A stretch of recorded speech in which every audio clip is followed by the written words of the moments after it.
My son introduced me as the family loser at his company's 25th anniversary gala. "This is my father, the family loser," Kyle said into the microphone, smiling like it belonged in his speech. The crowd laughed, polite, controlled, expensive laughter, backed by the soft clinking of champagne glasses and the smooth jazz floating through the ballroom. I held my glass with both hands, partly for balance, partly for something to do. 62 years old, and suddenly I felt like a child in the wrong classroom. Kyle leaned closer to the mic. He's never had a dollar to his name, but he sure knows how to find the open bar. More chuckles. I forced a small smile, not because it was funny, but because not smiling would have been worse. The air conditioner blew across the back of my neck, sharp and cold against skin that felt too hot. Lights from the stage turned the polished floor into a mirror, and I could see the reflection of my own posture, stiff, shrinking, out of place. "Dad's idea of business," Kyle continued, patting my shoulder, "was investing our savings into some miracle company. We're still laughing about it." I didn't answer. If I opened my mouth, I knew something inside me would shake loose. Silence had always been my safest language around him. Vanessa lifted her wineglass to her lips, smirking just enough for me to see. Her dress shimmered under the lights, but her eyes were sharper than diamonds. She enjoyed this part of the evening. Then Kyle's boss approached, unaware of the moment he was walking into. "Henry, so good to finally meet you," he said, shaking my hand warmly. "Funny coincidence, the board is reviewing a new investor with the same last name, Walker. Wouldn't that be something?" For a fraction of a second, Kyle's smile faltered. His eyes flashed panic, only I noticed.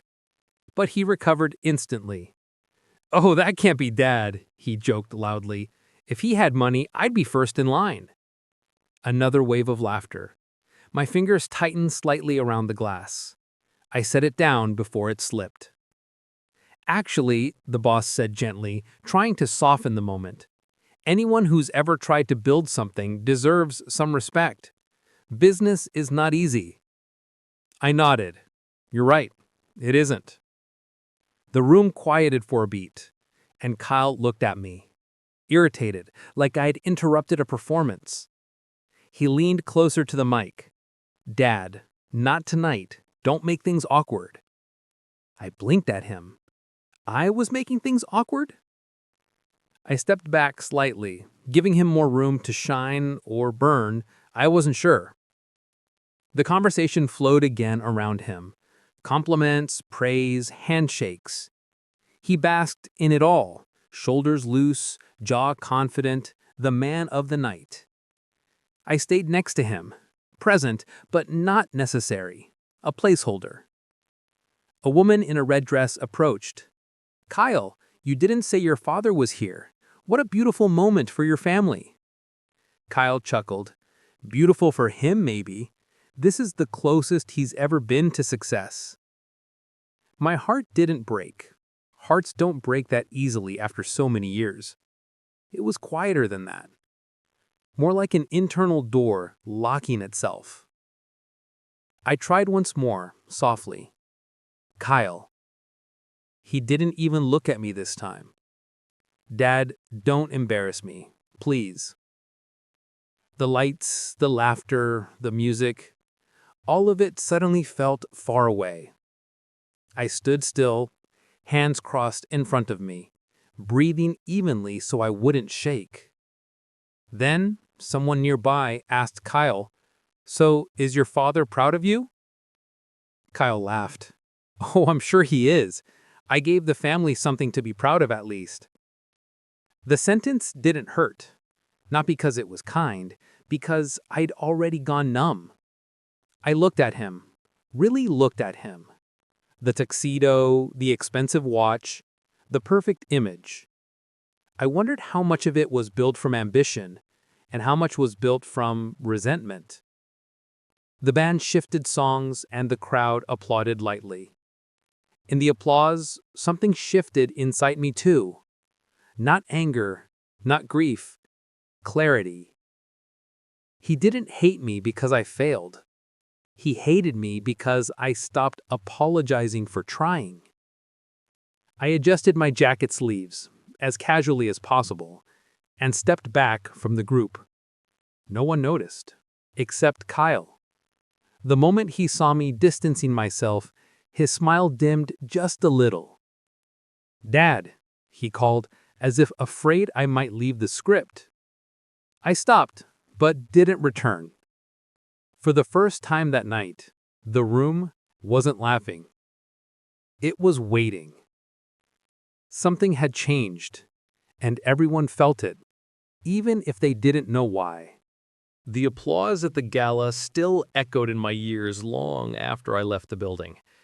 I sat in my parked car outside the hotel, engine off, headlights catching small streaks of rain on the windshield. People walked past me toward their own futures, laughing, glowing, unaware that humiliation could follow someone like a shadow.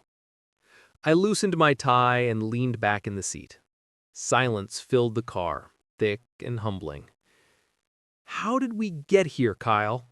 When did I go from father to punchline? My phone buzzed, a message from Sarah Whitfield, my accountant, and one of the few people who stuck by me through every collapse. How did it go tonight?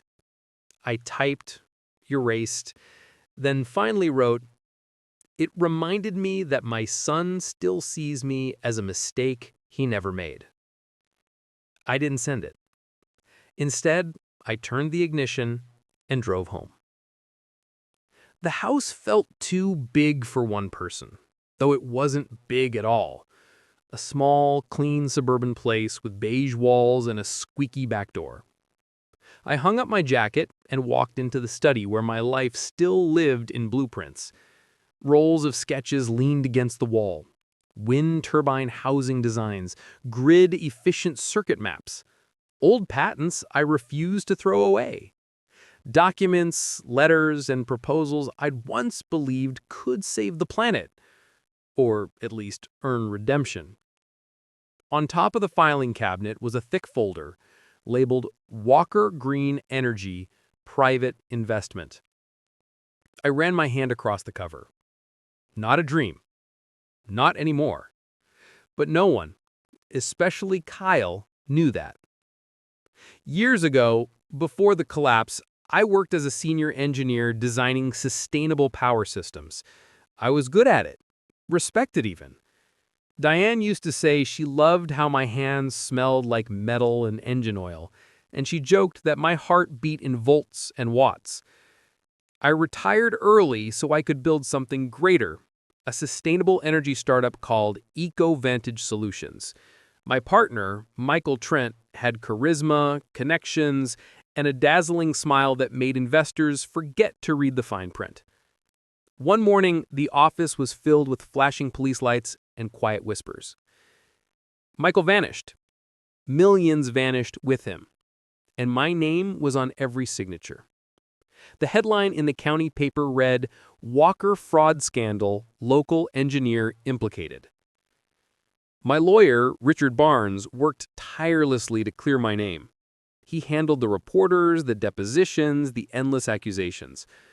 After months, the court ruled I was not responsible. But the truth always arrives late, and nobody waits for it. Kyle didn't. He looked at me like I had personally set fire to our future. Diane held me once in the kitchen while I cried into her shoulder at 3 a.m. She said, "Henry, you were trying to build something good. Not everyone can say that.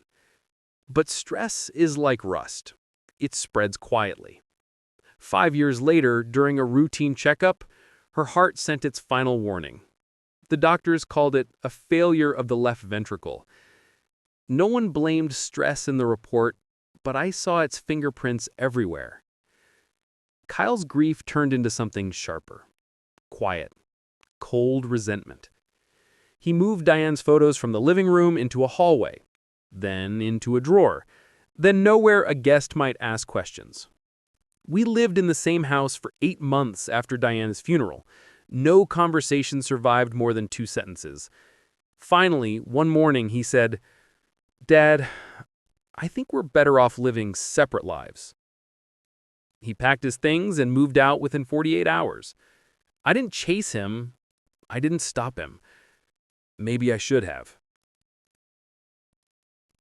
The sound of a soft knock snapped me back to the present. I turned, and there she was. Grace, 9 years old, wearing a purple jacket with stars on the sleeves. Her smile, Diane's smile, was the only warmth I felt all week. "Grandpa," she whispered, stepping inside before I even said hello. "Dad thought you went home to sleep, but I know you don't sleep when he's mean."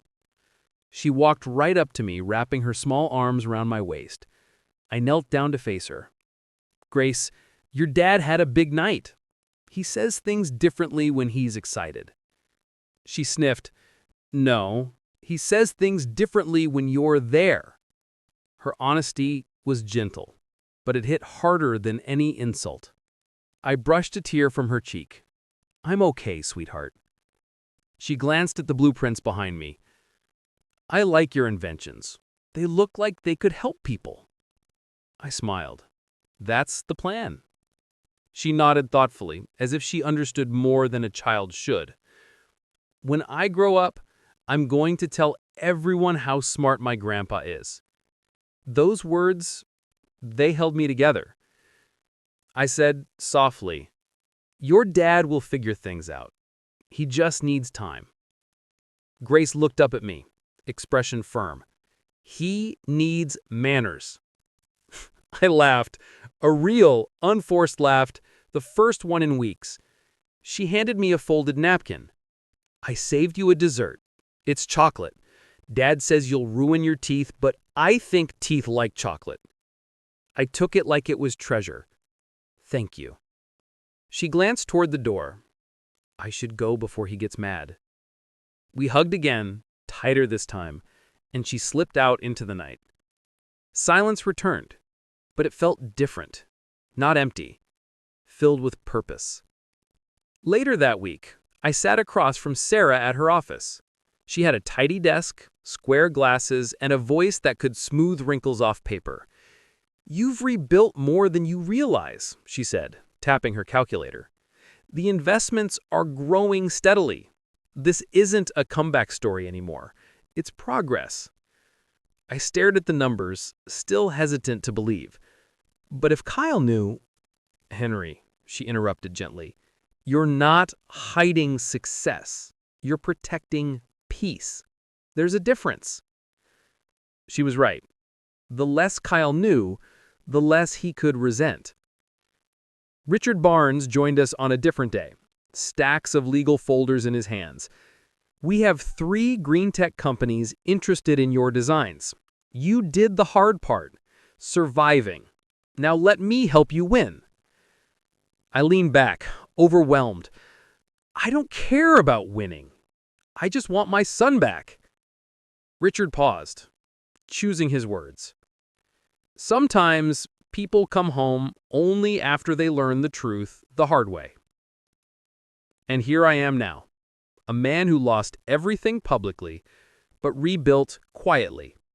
Not for revenge, not for applause, but because the dream was still worth building. I flipped open my folder one last time. Blueprints, patents, contracts, growth charts, a future rising from the quiet. Kyle thinks I have nothing. The world thinks I have nothing. But deep in the quiet places of my life, I know the truth. I never stopped building. And this time, no one can take it from me. Kyle distanced himself after the gala, but his resentment didn't soften with space. It hardened. Invitations to company events stopped coming, though they kept appearing on Facebook. Red carpets, rooftop parties, awards nights with captions like, "Winning isn't luck, it's DNA." I never liked social media, but in the quiet late hours I checked anyway. Not one photo ever showed me. At family dinners, Kyle filled every inch of silence with business talk. I'd try to add something small, a thought, a memory, a question, and he would cut me off with the same phrase every time. Dad, you wouldn't understand. This is the real business world. The words weren't loud, but they were sharp enough to split bone. One Sunday afternoon, we gathered at my house for a barbecue. I grilled chicken while Kyle held core at the patio table, bragging about ambitious contracts and aggressive expansion strategies. Grace sat beside him, doodling with crayons. When she reached for my blueprint roll lying near the cooler, Kyle chuckled. Oh, sweetheart, leave that. Grandpa's science drawings are cute, but they don't go anywhere. I kept turning the chicken. The sizzle of the grill masked my breath. Vanessa added, Henry means well, but he's sweetly outdated. Tech moves fast. The comment was disguised as a compliment, wrapped in a smile. I set the tongs down so they wouldn't slip from my hands. Grace whispered, Mom, Grandpa's ideas aren't outdated. Kyle didn't hear her, or maybe he didn't want to. At the next dinner, a long table, candles, polished cutlery, the tension was harder to ignore. Kyle tapped his watch repeatedly while speaking. Our company is negotiating a massive acquisition deal. If it closes, I'll be heading one of the divisions. $1 billion territory. Actual money, not pipe dreams. I nodded. That's good news. He laughed. Good news? Dad, this is history. You should take business notes. I tried to lighten the mood. I used to teach people about business financing, remember? Kyle rolled his eyes. Yeah, and look how that worked out. Silverware scraped plates. Even the candle flame trembled. Grace glanced at me, worried. She reached under the table and held my hand for a moment. I squeezed back gently, pretending not to notice in case Kyle did. For Grace's 9th birthday, I spent months choosing her gift. A complete science exploration kit with circuit boards and solar modules. Something to spark curiosity. Something Diane would have been proud of. When she unwrapped it, her eyes lit up. Grandpa, this is the coolest thing ever.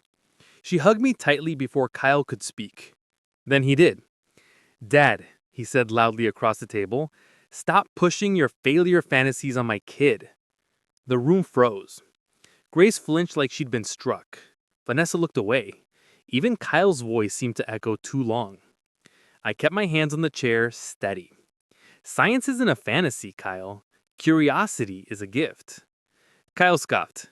Dad, let her grow up in the real world. She doesn't need to be distracted by your broken ambitions. I didn't argue, because if I did, it would have turned into a war Grace didn't deserve to witness. I'll return it, I said softly. I didn't mean to upset anyone. Grace grabbed the gift bag like it was treasure. Daddy, no, I love it. Kyle pulled it from her hands. Grace, enough. Her lower lip quivered as she looked at me, silently begging me not to let it happen. But if I fought Kyle in that moment, the damage to her would be permanent. So I stayed still and silent. Sometimes silence is love. Sometimes it is surrender. That night, it was both. Kyle became bolder after that. Louder, more dismissive, inflated by the acquisition deal he loved to brag about.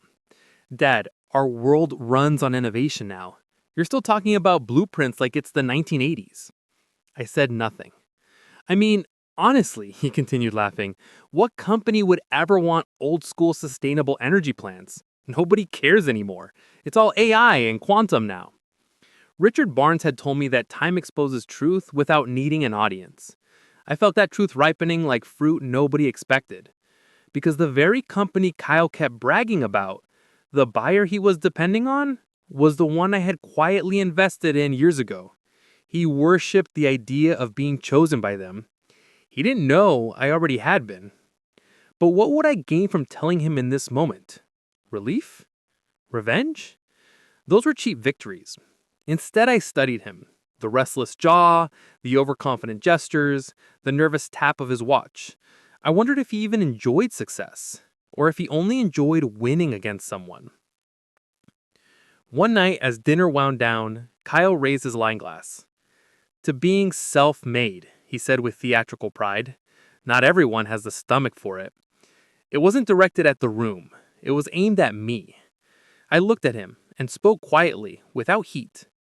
Kyle, you don't have to beat me to win. He blinked. Confusion, anger, disbelief, all blending into one expression. He laughed an uncomfortable laugh. You just don't get it, Dad. You're not part of this world anymore. Grace whispered, I think Grandpa is. Kyle snapped, Grace. I touched her shoulder gently to calm her. I said, It's okay. Your father is passionate about his work. He leaned forward. Don't patronize me. My voice stayed soft. I'm not. He slammed his hand on the table. Silverware jumped, the candle flickered, Vanessa gasped. You need to stop interfering in my life. My chest tightened, but I breathed through it. Kyle, I haven't interfered. I've been cheering for you. Silently, maybe, but always. He stared at me with a tension that came from somewhere older than business. You could have been something. You chose failure, and I'm not letting Grace idolize that. I swallowed. You're right about something, Kyle. I did choose. I chose risk. I chose to build something. And even when it collapsed, I never regretted trying. He shook his head. You still don't get it, Dad. It's not about trying. It's about winning. Grace looked between us, eyes wide, heart caught between loyalties. I stood, placing my napkin neatly on the table. Then we're not measuring life the same way. I didn't storm out. I didn't slam the door. I simply left, because sometimes the smartest decision is not fighting battles with someone who mistakes love for competition. Later that night, alone in my house, I sat in my study again, not to heal, but to breathe. The quiet felt heavy, but honest. My eyes landed on the folder labeled Walker Green Energy, Private Investment. I ran my fingers across the stamped seal, Apex Green Tech. And I realized something. Kyle was angry at me for not winning. He didn't know that I had spent years rebuilding, quietly, slowly, step by step. Not to defeat him, but to prove to myself that I was not what failure called me. I still didn't want revenge. I still didn't want to embarrass him. But I wanted him to find respect, not for my success, but for the humanity he kept stepping on. And I knew the world would present him with that lesson very soon, because from the hallway, I could hear the ticking of the grandfather clock, steady, constant, telling time without needing applause. Just like me. The rising conflict hadn't reached its peak yet, but I could feel the turn coming. Not because I planned it, because the truth always arrives, whether we are ready for it or not. The morning after the birthday dinner, I woke up earlier than usual. Not because I was rested, but because my mind wouldn't allow sleep. I sat at the kitchen table, waiting on the coffee to finish brewing, staring at nothing and everything at once. Outside, the neighborhood was quiet. Neatly trimmed lawns. Someone walking a dog. Sprinklers turning on. A normal day. Except inside me, something was shifting, a quiet tectonic movement. At 8:12 a.m., the mail slot clinked. I didn't bother getting up until I finished half the cup. When I finally checked the floor near the door, there it was. A thick, white envelope with my name printed in deep blue ink. Henry Walker, confidential documents enclosed. The return address read, Barnes & Kellerman Corporate Law Group, Richard's firm. I sat back down with the envelope in front of me. It wasn't heavy, but it felt dense, like whatever was inside would change the shape of my life. I opened it. Inside was a letter on formal stationery and a stamped packet. I read the heading on the first page. Investment Conversion Confirmation. Apex Green Tech Acquisition. My pulse slowed, not sped up, the way the air goes still before a storm. I kept reading. Mr. Walker, we are pleased to inform you that your early-stage private investments in Apex Green Tech has now converted under the terms of the acquisition restructured. I scanned the words over and over, making sure I understood. every sentence landed with more weight than the one before it. The company has finalized its purchase of Requence Technologies, and your shares have been included in the conversion pool. Requence Technologies, Kyle's company. My hands stopped moving. For a moment, I wondered if my eyes were reading what I wanted, not what was there. I read the next line slowly. You are now among the qualifying shareholders with immediate decision and voting rights on the new board of ownership. Then, the most staggering part. A sentence that sat bluntly in the center of the page. You now possess executive authority over management restructuring, including personnel decisions.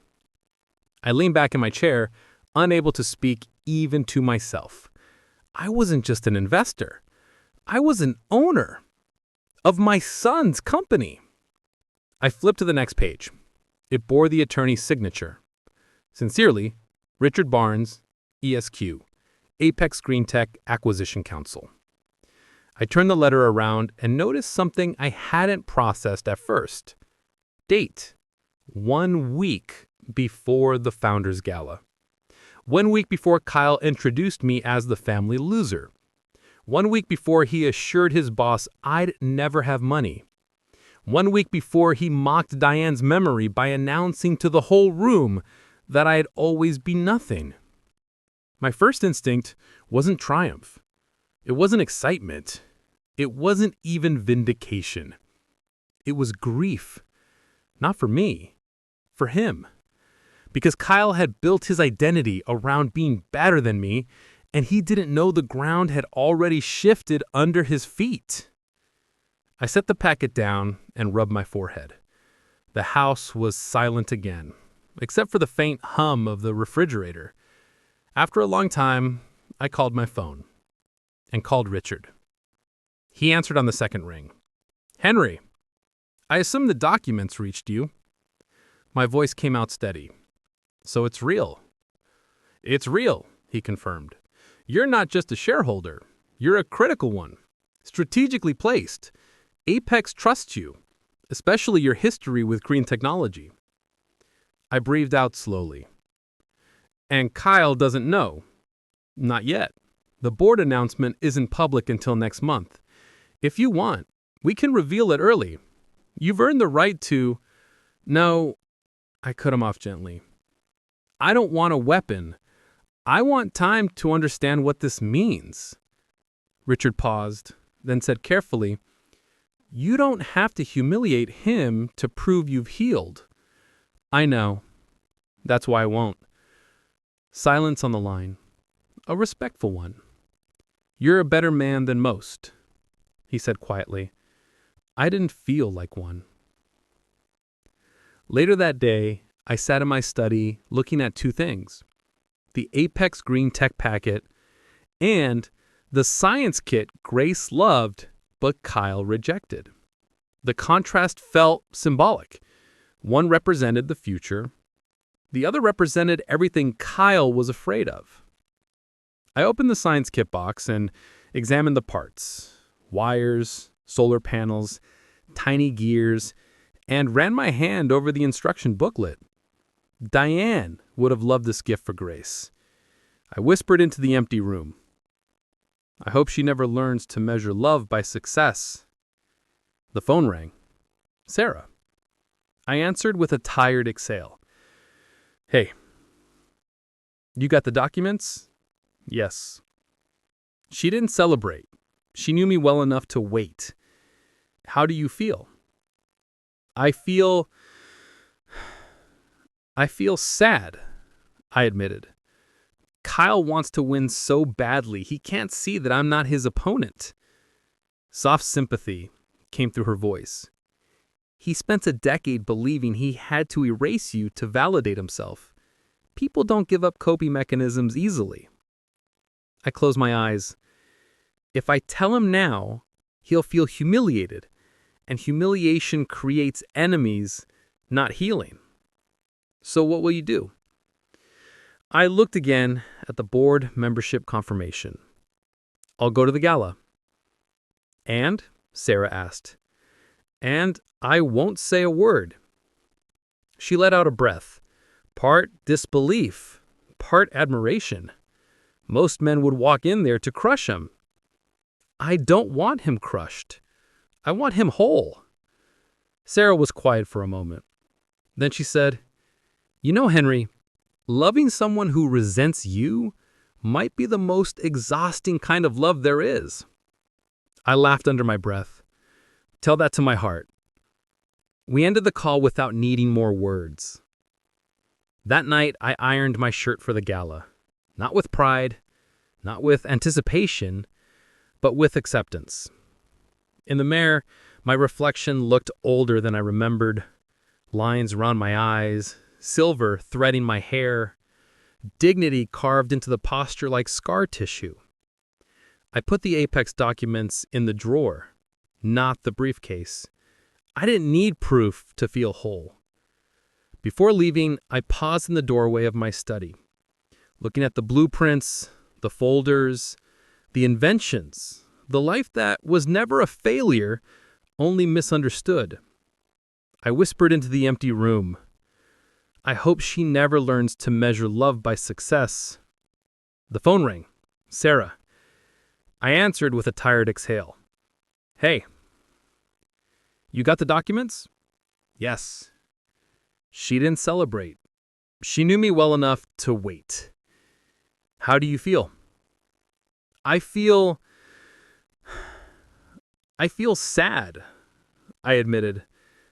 Kyle wants to win so badly he can't see that I'm not his opponent. Soft sympathy came through her voice. He spent a decade believing he had to erase you to validate himself. People don't give up coping mechanisms easily. I closed my eyes.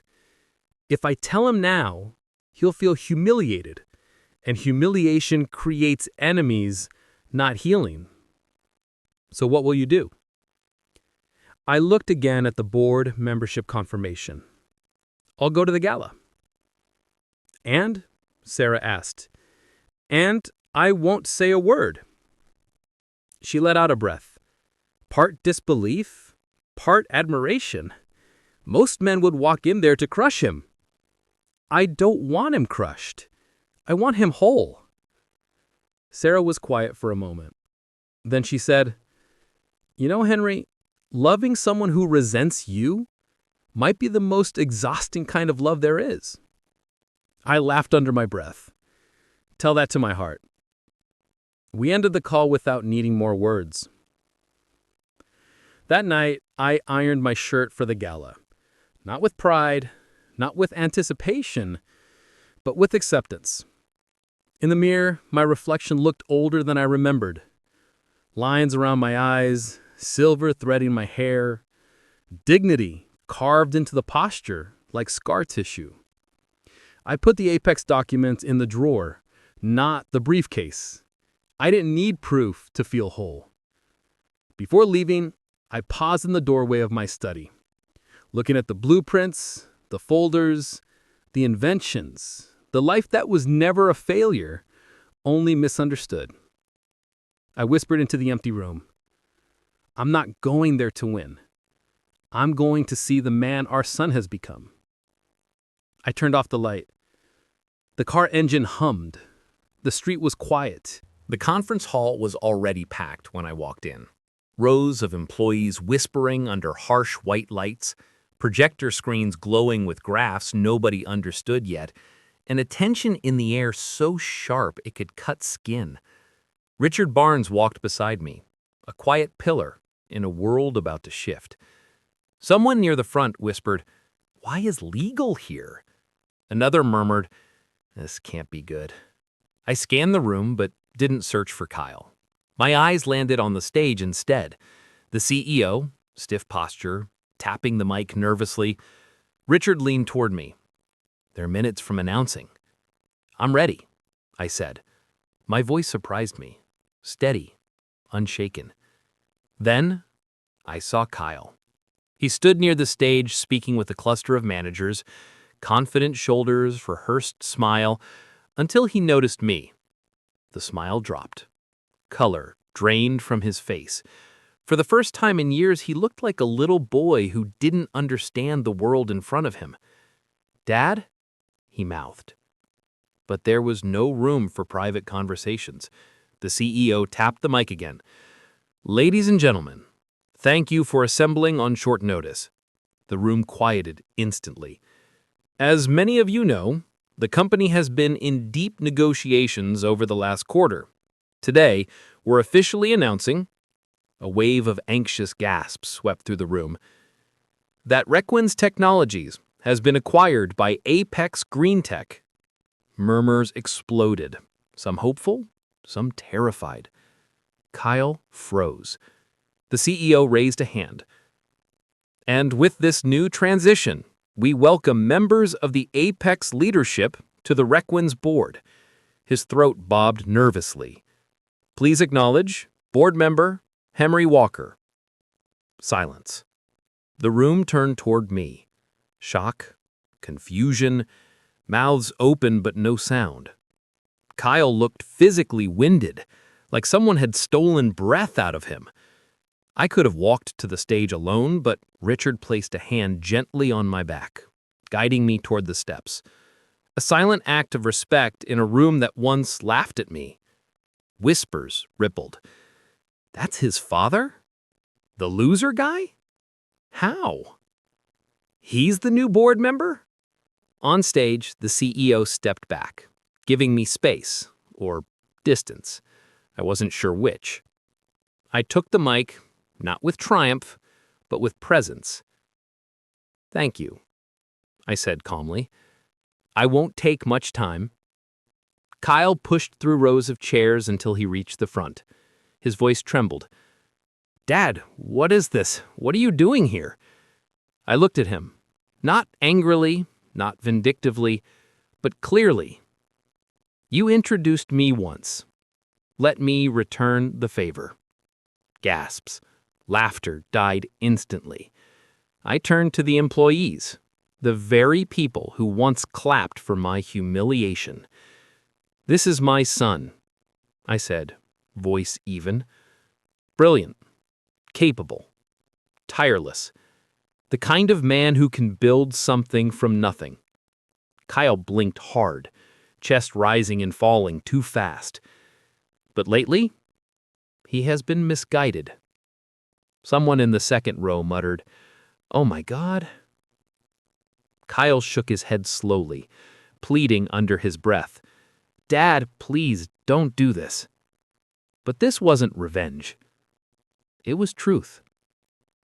You taught people to laugh at me. I'm teaching them to look at you. And the room did. Every eye locked onto Kyle, really seeing him for the first time. Not the polished speeches, not the curated confidence, just the man underneath. Kyle stepped forward, voice cracking. "Dad, stop. Not here. Not like this. I'm sorry, okay? Just please." He had never apologized like that before. But I didn't interrupt his panic. Silence did the work. Then I lifted the mic again. A company is only as strong as the character of the people leading it. Apex Green Tech didn't invest in the numbers alone. They invested in culture, ethics, humility, accountability. Kyle's breathing turned unsteady. His pride had nowhere to hide. The CEO watched me, waiting for the axe to fall. Everyone was. People expected the cliché ending, the cruel son fired by the father he mocked. I didn't deliver it. Leadership isn't about punishment. It's about growth. A long, stunned pause. So here is the future of Requins. Everyone leaned forward without meaning to, especially Kyle. "Kyle Walker," I announced, "will not be removed." Half the room inhaled with surprise. Kyle looked confused. In fact, he will lead our new ethics and leadership renewal program. He whispered, horrified. "What?" He will be responsible for rebuilding trust, rebuilding communication, rebuilding culture from the inside out. His voice shook. Dad, I can't. I continued, gently but firmly. And he will do so under my direct supervision. The room fell into pure, stunned silence. No applause, no outrage. Just every employee trying to process the reversal of gravity happening in front of them. Kyle stared at me with wet eyes. Why? Why would you do this to me? I'm not doing anything to you. I'm giving you what every leader needs sooner or later. Accountability. His voice cracked. You hate me. I don't. I never have. I hated the way you treated other people to avoid treating yourself. He covered his mouth like he couldn't hold the sound back, a restrained sob, pride crumbling in the middle of his kingdom. He whispered, I've spent my whole life trying not to be you. And I spent mine trying to show you that failure isn't something to fear. He sank into a front row chair, shoulders trembling, head down, fingers gripping his hair. No arrogance left, no armor, just my son. Frightened, exposed, human. Richard leaned near my shoulder. You finished? He murmured. Yes, I said. I stepped away from the mic, closing the moment without fanfare. No bow, no smile, no celebration. I walked toward the exit aisle. Shoes pacing across polished tile echoed louder than applause ever would. At the door, I paused. Kyle looked up, eyes red, face pale, broken open. I met his gaze one last time. Not with victory, not with anger. Just truth. You'll get through this. And when you do, I'll be here. He didn't answer. He couldn't. I left the stage without hurry, without pride, just steady. Because real justice isn't noise. It's clarity. And for the first time in years, Kyle finally saw me. The weeks after the emergency meeting were quiet, unusually quiet. The office moved in slow, careful steps, as if everyone was learning the shape of the new world they were living in. I didn't demand authority. I didn't move into a corner office. I didn't change parking spaces. I simply showed up every morning, reviewed proposals with a cup of coffee, and greeted people by name. I didn't see Kyle for the first 2 weeks. He worked in different rooms, took different elevators, left before I arrived and after I was gone. No one ordered him to avoid me. He was simply learning how to exist without an audience to validate him. Silence was a language he had never studied. Vanessa lasted longer. She kept appearing at events I didn't attend, the parties, the mixers, the photo ops. But without Kyle's shine, the room didn't orbit her anymore. One afternoon, I overheard 2 interns whisper at the coffee station. Did you hear? Vanessa's gone. Like, gone? Left? Moved out. Kyle came in late today, eyes swollen. I didn't react.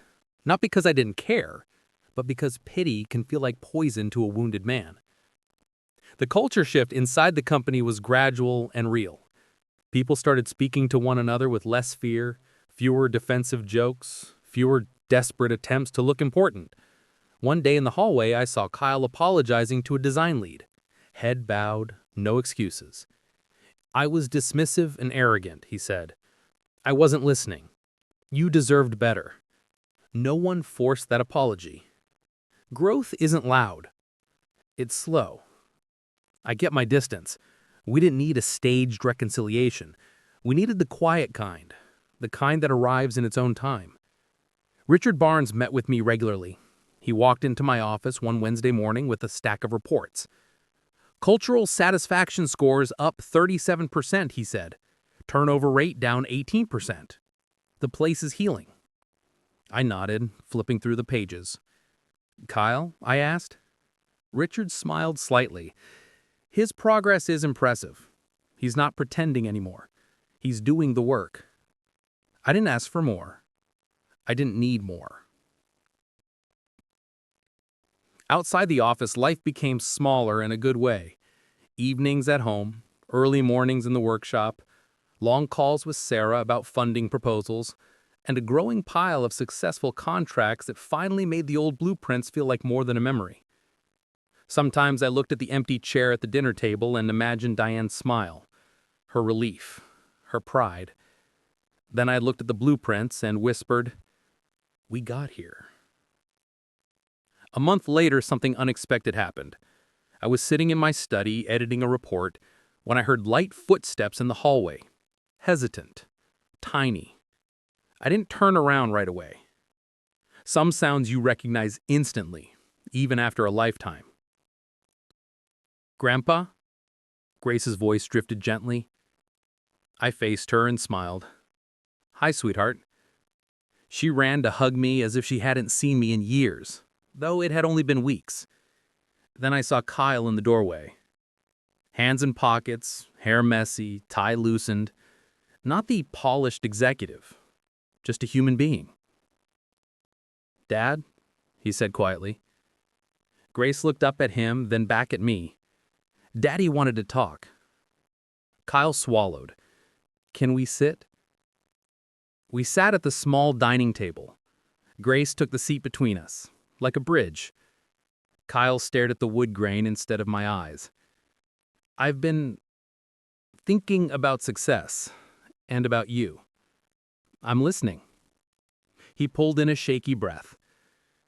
"I built my life on the idea that I had to win, and that you didn't. That's what made sense to me. It made me feel safe." He rubbed his palms together. "But I wasn't safe. I was scared." Grace leaned against his arm. Kyle continued, voice low, honest. "I told myself you ruined my chances, but it was easier to blame you than to admit I was terrified of failing like you did." I didn't correct him. I didn't defend myself. I let him unravel at his own pace. He finally looked up, eyes red, jaw trembling. "Dad, I was wrong about success. I was wrong about you." The room stayed still. "I don't need you to say anything. I needed to say that." I let the silence breathe, not to punish him, but to let the words settle into truth instead of performance. Then I told him gently, "Thank you for saying it."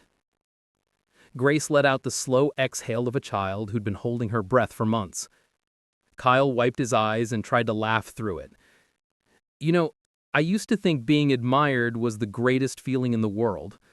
Turns out, being forgiven feels better." He didn't ask me to take him back emotionally. He didn't ask for redemption. He didn't ask for comfort. He just sat beside me, humbly, and that was enough. We talked for a while, not about business or apologies, but about simple things. School projects, weekend plans, memories of Diane. There were pauses, awkward ones even, but none of them hurt. Healing isn't smooth. It's just honest. Before they left, Grace pulled something from her backpack, a folded sheet of paper. "I made this in school," she said shyly. "It's you." I opened it.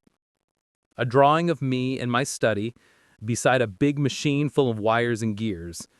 A speech bubble said, "Grandpa the Scientist."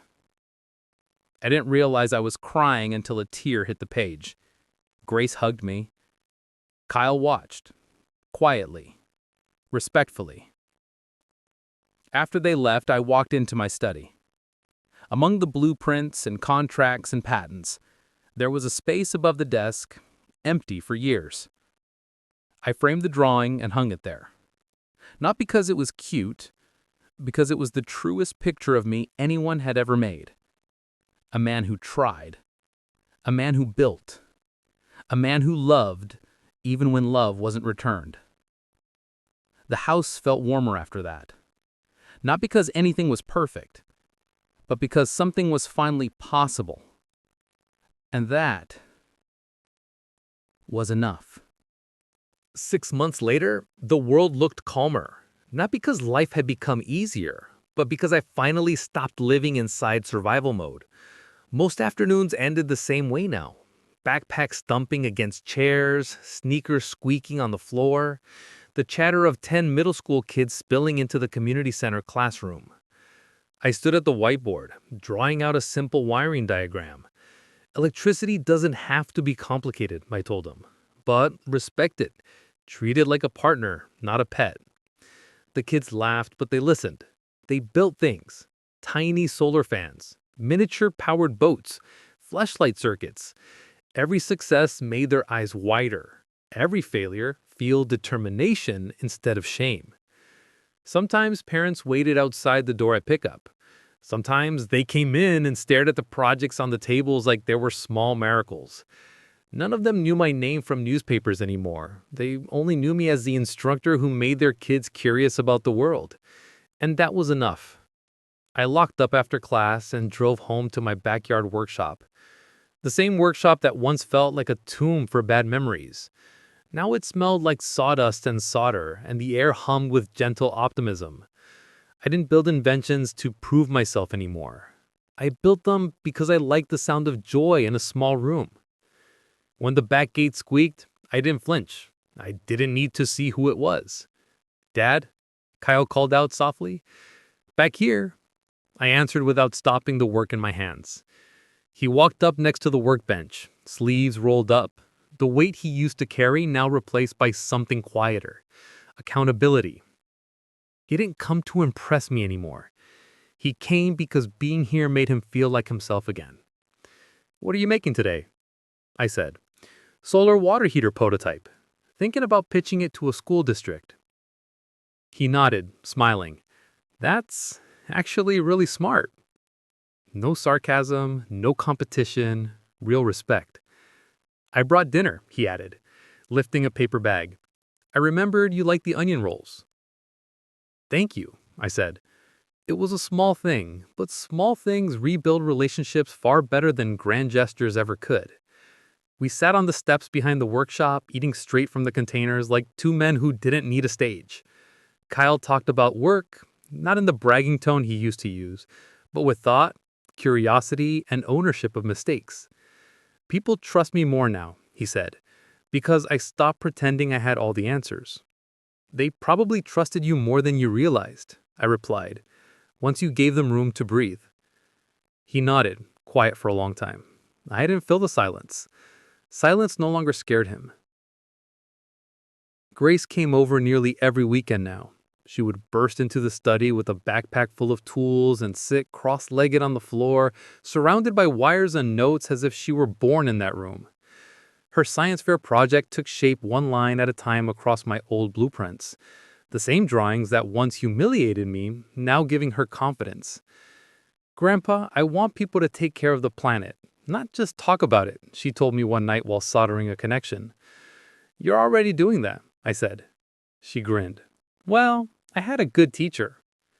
Kyle heard her from the doorway and didn't wince.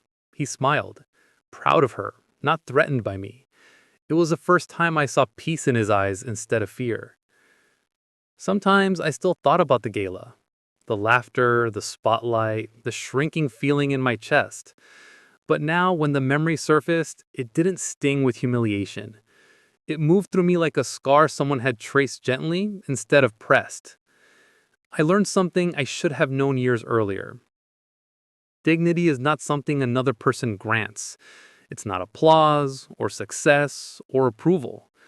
It is behavior. The way a person stands in the world even when everything around them tries to make them kneel. I didn't earn dignity by climbing higher than my son. I earned it by refusing to step on him, even when everyone expected me to. Tonight, After Kyle and Grease left, I stood alone in the workshop. Lights dim, the night breeze slipping through the cracked window. I looked at the framed drawing hanging above my desk, Grace's sketch of Grandpa the Scientist. She had drawn me taller than the machine beside me. Not because I finally became successful, but because she saw me clearly. I touched the frame lightly and let the quiet settle. Then, finally, I understood the whole journey. My failures, his pride, the years of silence between us.